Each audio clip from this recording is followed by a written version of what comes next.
Olá, seja muito bem-vindo ao Fatos Curiosos da Bíblia.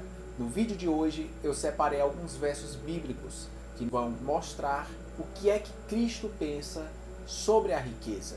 Mas não só isso, também vamos ver alguns aspectos interessantes sobre a interpretação desses versos, que são muito mal compreendidos nos dias de hoje.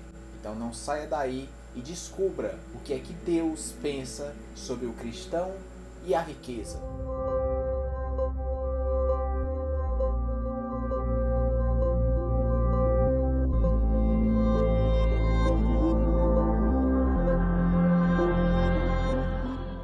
Ok, então vamos lá. É interessante você lembrar que existem versos nas Escrituras que falam sobre prosperidade para o povo de Deus, mais especificamente aqui na igreja. Mas tem um problema. Essa palavra é mal interpretada por muitos. Quando Deus se refere à prosperidade, ele não quer dizer em abundância excessiva, mas de que nada que você realmente necessita vai lhe faltar. E quais são as coisas que você necessita? Comida, vestimenta, coisas necessárias para a sua saúde, coisas básicas da vida. Ele não se refere a você acumular riquezas nessa terra. O próprio Jesus condena acumular riquezas, enquanto muitos estão necessitando delas. Veja só, antes de continuarmos o vídeo, eu vou citar um verso que foi escrito aqui no livro de 1 Timóteo, capítulo 6, verso 9. Ora, os que querem ficar ricos caem em tentação e em ciladas, e muitas outras concupiscências insanas e perniciosas, as quais afogam os homens na ruína e na perdição. A riqueza traz todos esses males para você, que minimamente deseja ela. Então, você pode ver que nada de bom pode sair desse acúmulo exagerado. No livro de Mateus, capítulo 13, verso 1, existe um verso que fala que Jesus saiu da casa em que estava e que foi se sentar no mar. E aí muitos interpretam como se Jesus tivesse uma casa de praia. Mas veja só, o mar a qual ele estava localizado era o lago da Galileia, que era chamado de mar também, o mar da Galileia. Mas não era mar, era um lago. Segundo, todo pobre pescador tinha casa na beira do lago, porque era sua fonte de renda. Então, não tinha nada a ver com casa de praia. Jesus estava provavelmente na casa de Pedro, que era um pescador que vivia às beiras daquele lago. Então, muitos pregadores utilizam esse verso para dizer que Jesus tinha casa de praia e que era rico. Agora vamos ver o que é que Jesus diz. Ele era rico realmente? No livro de Mateus, capítulo 8, verso 20, Jesus diz o seguinte: as raposas têm covis, os pássaros têm os seus ninhos, mas eu, filho do homem, não tenho nem onde reclinar a cabeça. Jesus diz que nem cama tinha, nem travesseiro, ele não tinha onde dormir. Ele vivia do que davam para ele e os apóstolos.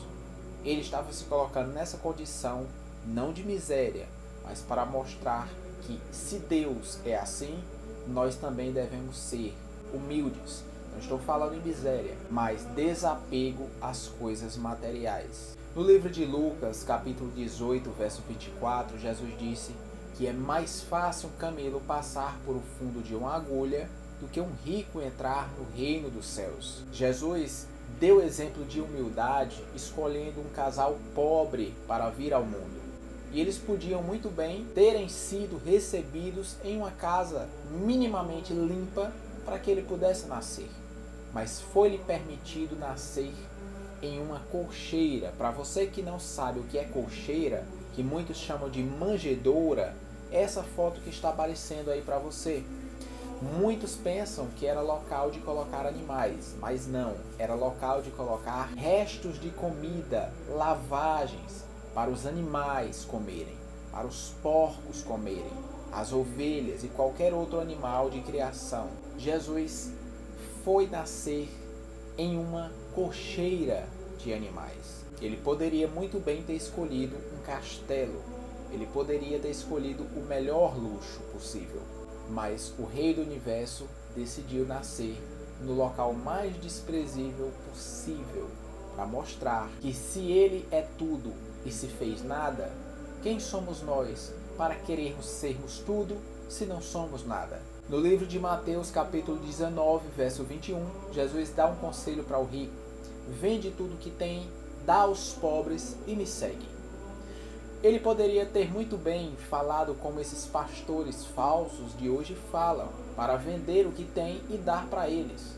Mas Jesus, que era o próprio Deus, disse que deveria ser dado aos pobres, não a ele.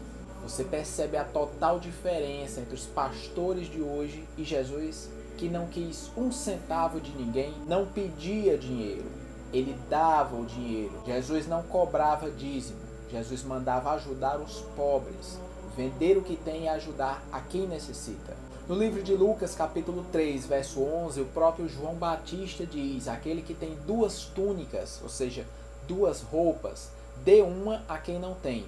Quando ele disse aquele que tem 2 roupas, é porque era comum naquela época as pessoas terem apenas 2 roupas, porque roupa era caro naquele tempo, tecido era caro. E haviam pessoas que se vestiam com o que tinham e o que encontravam por aí. Então ele aconselhava aquele que tinha 2 roupas minimamente modestas, desse uma a quem não tinha nenhuma. Jesus deu muitos exemplos quando citou parábolas de um homem que acumulava muitas riquezas no seu celeiro, mas que um dia a sua alma foi pedida. E ele disse: que tens a me dar em troca? Em Marcos 8,36, Jesus diz: o que é que adianta ganhar o mundo inteiro e perder a sua alma? Muitas pessoas pensam em acumular tesouros na terra, um bem material, para desfrutar de prazeres, sem se preocupar com o dia de amanhã. Mas Jesus disse o contrário. Jesus disse para não se preocupar com o dia de amanhã. Eu vou dar um exemplo. Na oração do Pai Nosso, ele diz: o pão nosso de cada dia nos dai hoje. Por que é que ele disse isso?